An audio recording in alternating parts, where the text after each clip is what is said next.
Alors, accueillir des apprenants autochtones, ça commence dès le premier contact.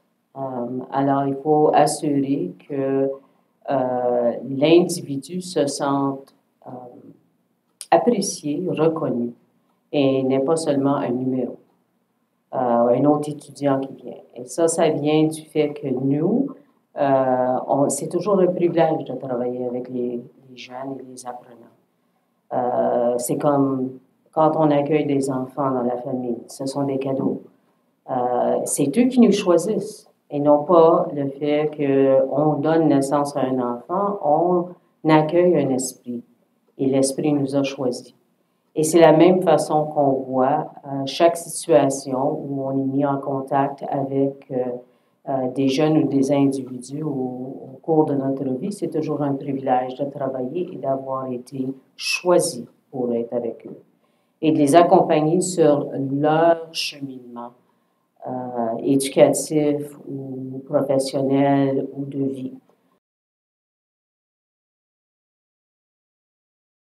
En les accueillant, c'est aussi important qu'ils se reconnaissent d'une certaine façon. Alors, c'est bien dès la première entrevue de faire une reconnaissance territoriale, d'avoir quelque chose de symbolique qui indique qu'on reconnaît la vie autochtone et l'influence de la vie autochtone sur le développement de la société. D'autre part, c'est aussi de connaître un peu plus sur les communautés, les nations, d'où viennent ces apprenants, afin d'être capable de faire un lien. Juste le fait de mentionner une petite connaissance, un nom, une place, ça va les rassurer. De plus, de reconnaître aussi le fait que c'est leur cheminement, de leur donner le choix en termes de combien de temps voulons-nous rester aux études, de s'ajuster, d'être capable de leur donner le choix de l'ordre des matières qui vont être étudiées ou présentées, et d'avoir un contenu autochtone, c'est certain, à l'intérieur de tout ça.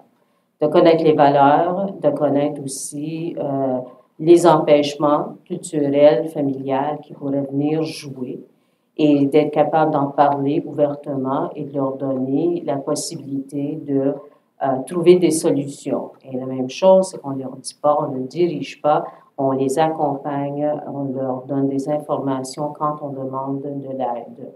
On n'oblige pas nécessairement notre implication, mais on facilite le processus pour l'individu, toujours en assurant que c'est dans leur contrôle, c'est leur vie. C'est toujours important aussi de faire un lien entre l'accueil de l'individu et l'accueil de sa famille aussi, de venir reconnaître tous les individus qui sont là. Plus tard dans la vie, c'est important, ou dans le temps qu'ils sont avec vous, au centre, de demander comment va tel ou tel. Alors, de développer la relation, assurer que vous connaissez l'individu qui vous a choisi de faire partie de son cheminement académique.